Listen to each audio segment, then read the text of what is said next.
அன்பர்களுக்கு காலை வணக்கம். இந்த பதிவில் அபிராமி பட்டர் அருளிய 9ஆம் பாடல் அபிராமி அந்தாதி என்ற பாடலில் 9வது பாடலும் அதனுடைய அர்த்தமும் பற்றி அறியலாம். இந்த பாடலை தினந்தோறும் பாராயணம் செய்து வந்தால் அனைத்து வித காரியங்களும் நம் வசமாகும். உலகம் நம் வசமாகும், அன்பு நம் வசமாகும், செல்வம் நம் வசமாகும், ஆரோக்கியம் நம் வசமாகும். இப்படி அனைத்தும் வசமாக ஆவதற்கு இந்த பாடலை நாம் தினந்தோறும் பாராயணம் செய்து வரலாம். பாடலை பார்க்கலாம்.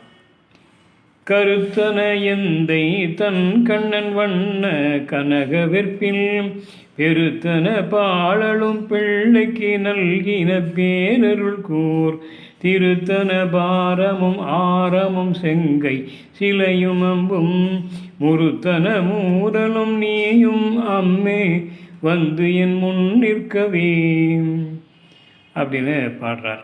அதாவது, அன்னையே, என் தந்தையாம் சிவபிரானின் சிந்தையில் நீங்காது எப்போதும் உறைபவளே,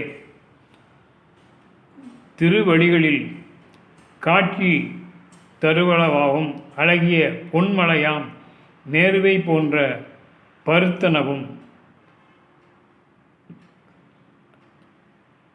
அழுகின்ற பசியால் வாடுகின்ற குழந்தையான திருஞான சம்பந்த பெருமானுக்கு பாலூட்டியதுமான திருத்தனங்களையும் கொண்ட அன்னையே உமையவளே, அவற்றின் மேல் முத்து மாலையும்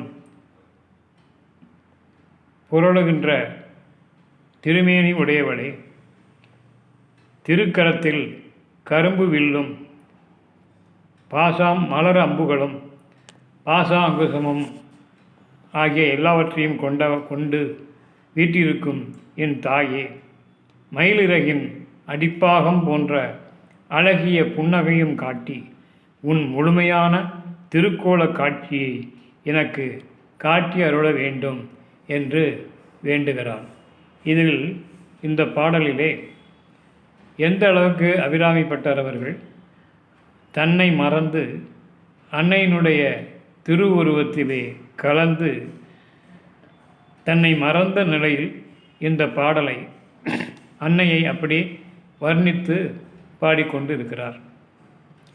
இப்படி தான் இதேபோல் நாமும் தன்னை மறந்து பக்தி பெருக்குடன் உள்ளம் உருகி ஊன் கலந்து இந்த பாடலை பாராயணம் செய்து வந்தால் வாழ்க்கையில் எல்லாமும் வசமாகும், நன்மையை நடக்கும்.